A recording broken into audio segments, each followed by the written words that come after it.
Olá, amigo assinante, estamos iniciando nosso programa Grandes Negócios na TV. Hoje um convidado muito especial, um grande amigo, Francisco Pereira Afonso.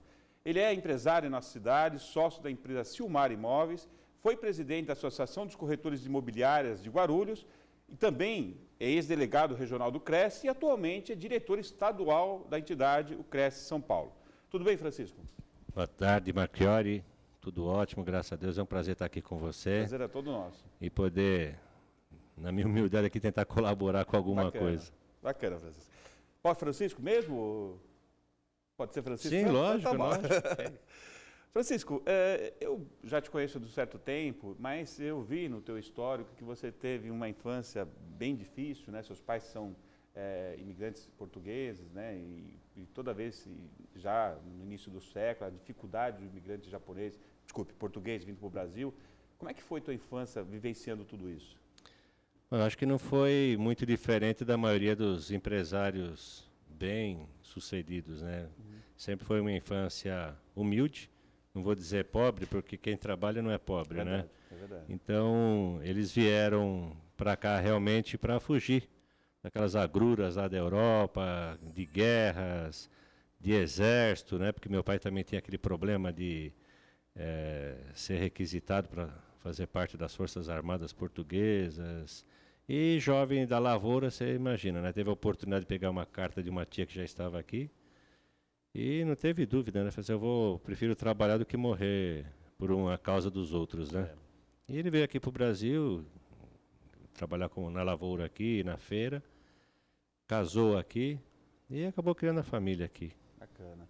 E naquela época, você tinha seus sonhos? O que você imaginava um dia fazer? O que você pretendia? Olha, por incrível que pareça, meu sonho era ser engenheiro civil. Ah, que bacana. Né? E eu adorava desenhar, adorava obras. Acho que Deus já falou assim, olha, você vai mexer com imóveis. Já estava predestinado, já. Né? Aí o destino me levou a uma faculdade de engenharia mecânica. Pois é, aí saiu do civil e foi para mecânica. Não tinha nada a ver, né? Um dia eu acordei e falei, o que eu estou fazendo aqui? Aí eu quase matei meu pai do coração, rapaz, porque eu cheguei em casa da faculdade, triste. Você foi na FEI, né? Na FEI. Cheguei a passar para o 3º ano lá. Terrível o estudo lá. Mas para os que gostavam, era muito gratificante. Sim. Cheguei em casa e falei para o pai, tranquei a matrícula. Ah, tá bom. E amanhã você vai embora, vai lá para a faculdade que horas? Eu falei, não, pai, eu tranquei a matrícula. Meu pai, na simplicidade dele, não sabia o que era isso.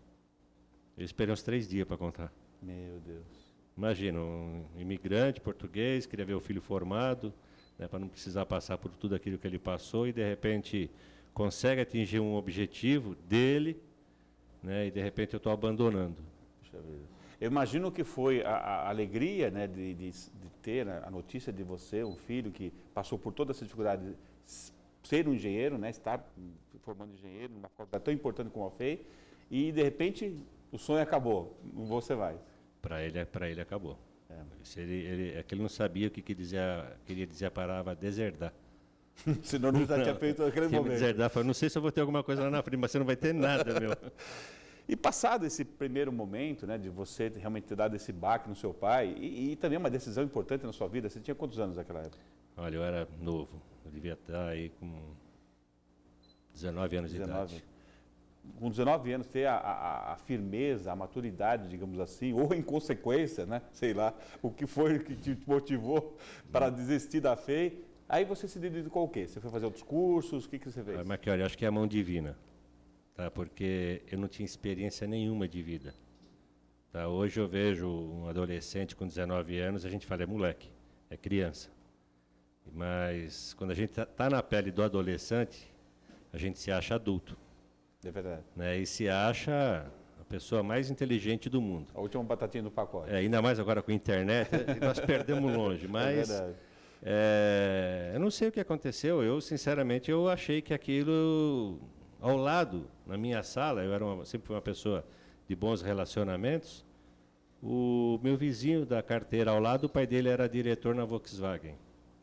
O outro, o avô, era dono de uma metalúrgica. O outro, o tio, trabalhava na Rolls-Royce. Né? Não tinha só homens, tudo filho de empresário, de metalúrgico. E meu pai tinha um restaurante, um bar. Falei, o que eu estou fazendo aqui? Eu não me senti humilhado em momento algum, porque eu até passava cola para eles na prova, né? Mas eu não via ali meu futuro. Eu falei assim, eu quero ser alguma coisa relacionada a computadores. Porque lá nós tínhamos um computador enorme, precisava de 2 salas para comportar aquele computador. Eu acho que o nosso celular hoje faz mais funções do que aquele computador na época. E aquilo me atraía muito. Eu via que ali tinha um futuro.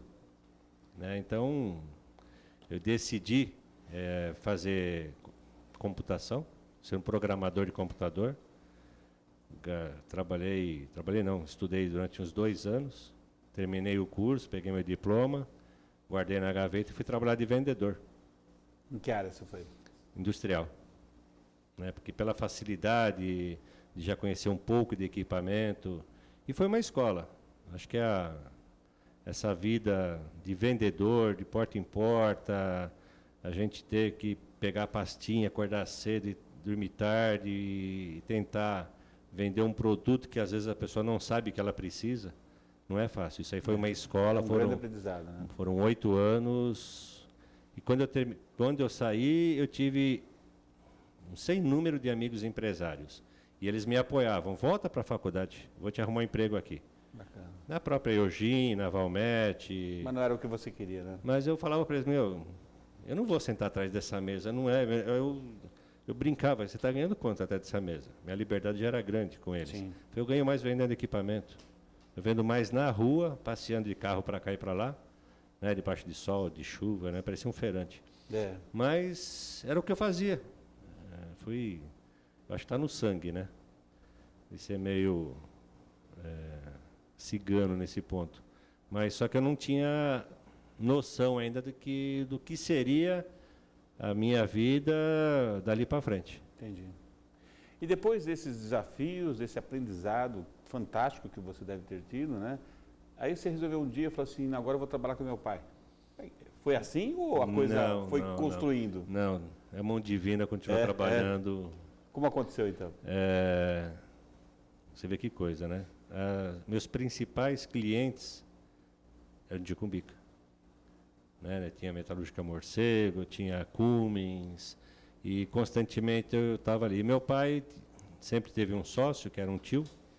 Esse tio veio a falecer.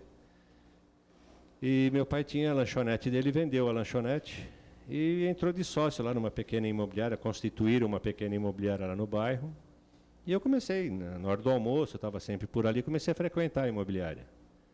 E um dos sócios dessa imobiliária, ele tinha sido gerente em um hotel. Ele foi convidado para participar da sociedade. Só que um gerente de hotel não tem nada a ver com o ramo imobiliário. Sim. E os sócios só foram descobrir isso depois. Né? Então, ele se sentia muito deslocado lá na empresa e a situação dele era desconfortável. E eu comecei a participar de algumas pequenas transações. Olha, Francisco, tem uma oportunidade de negócio ali, você ganha pouco, mas se você quiser, vamos dizer em dinheiro de hoje, se você quiser entrar com 10 mil reais, você entra com uma 10ª parte e na comercialização desse imóvel você vai ter o seu lucro proporcional. E de repente eu estava recebendo 15 mil reais em 3 meses. Né? Então aquilo começou a me chamar a atenção. Era um bico, na verdade. Era uma forma de aplicar o meu dinheiro, pouco do meu dinheiro, porque meu patrimônio era um Fusca. Sim. Né? Um Fusca 1970. E aquele sócio, eu falei, Francisco, você não quer ficar aqui no meu lugar? Você me paga quando você puder a tua parte aqui. E como eu tinha umas 3/4 partes em alguns imóveis, eu dei para ele em troca da imobiliária, porque eu achei que aquilo ali me chamava muita atenção. Eu consegui ter uma facilidade enorme. Né? E a minha vida começou ali, né? Com eu, meu pai e esse outro sócio. E aí tinha algumas situações pitorescas, né? Porque você imagina, você, teu filho e um terceiro. Né? Se vocês tomarem uma decisão, o terceiro é obrigado a concordar. Sim. E ele não concordava. Eu queria comprar uma máquina de xerox, alugar uma máquina de xerox para pôr no escritório, porque eu achava aquilo o máximo, né? E o cara não concordava. Eu queria comprar um aparelho de fax, naquela época custava entre 4 e 5 mil dólares. Nossa. Era um absurdo o preço daquilo, mas era naquela época. Cachorro, né? Mas para um escritório imobiliário era super chique. E eu consegui, através da Xerox, colocar uma máquina lá. Mas foi uma briga homérica. O cara ficou maluco, ficou doido da vida e acabou culminando em ele convidar um tio dele para fazer parte da sociedade. Para ficar um 2 contra 2, né? Ah, entendi. Aí ficou maravilhoso, foi 3 contra 1. Era o tio dele do nosso lado contra ele. Quer dizer, o veneno verdeu. Foi o veneno verdeu. Ele deu um tiro no próprio pé, né? E essas situações foram criando consequências favoráveis a nós. Né? Até que culminou a gente comprando a parte dele na sociedade. Mas estou falando, não é uma empresa. Nós tínhamos um arquivo, uma máquina de escrever e uma escrivaninha. E deu todo esse trabalho. Para você ter. E o imóvel que nós estávamos era alugado. Quer dizer, o patrimônio nosso era o moral, era o ético, mas patrimônio físico não tínhamos. Né? Nós administrávamos uma carteira de aproximadamente 20 imóveis. E era tudo quarto e cozinha. Não pagava o salário do office boy que tinha lá. E como é que você sobreviveu, então? Porque só viu dificuldade até agora. Foi, né? Era... O que ganhava ali era com as vendas, comissão de venda. Ah, entendi. Não a administração. Né? Cumbica estava explodindo, né? Estava explodindo. Que era esse? Olha, 1980, 80 e pouco.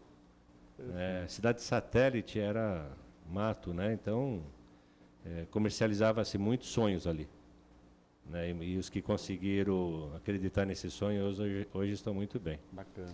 E assim foi, né? Acabamos comprando a sociedade dele depois, um valor na época absurdo, mas era questão de honra, né? De hombridade. Claro. Convidamos a minha irmã para entrar de sócio. Futuramente compramos a parte do tio dele, que ele se sentia deslocado. Falei, vocês são uma família e vocês têm que permanecer juntos. E ele se retirou. Ele praticamente entregou. Aí era família, difícil. Aí, só era você e seu pai? Eu, meu pai e minha irmã. Ficamos 3 sócios, partes iguais, assinávamos independente um do outro, não precisava de 2 assinaturas no cheque. E essa confiabilidade entre a gente, essa educação que o meu pai passou para a gente, inclusive eu já perdi meu pai, perdi minha mãe, continuou. A sociedade continua com a minha irmã até hoje. Até hoje? Até hoje. E a Silmar, de alguns anos para cá, tem dado alguns grandes saltos, né, no sentido de melhorias, de investimentos, de modernidade. Mas o velhinho lá... Plantou bem, né? Plantou. Você sabe que você estava falando de 82, 80, em 87 foi fundada a ZEC, né? Eu lembro quando comemorou 20 anos da ZEC, tinha uma placa, tinha uma foto de uma placa que falava assim, aqui é o fim do mundo. Isso era Cumbica. Isso era Cumbica, né? E era assim mesmo Cumbica, né? Era uma situação bem difícil, né? Por isso que eu te falei, naquela época nós vendíamos sonhos. Hoje a gente mostrou que aqueles sonhos são uma realidade, né? Cumbica tinha que acreditar. Sim. Realmente ali era o fim do mundo. Bacana. Francisco, vamos dar um pequeno intervalo agora, nós temos o segundo bloco contando um pouquinho mais da sua história. E se você gostou do primeiro bloco, tenho certeza vai gostar ainda mais do segundo, que tem muita história bacana, história de vida, de família, que realmente a gente se identifica muito. Espero você no segundo bloco. Até lá.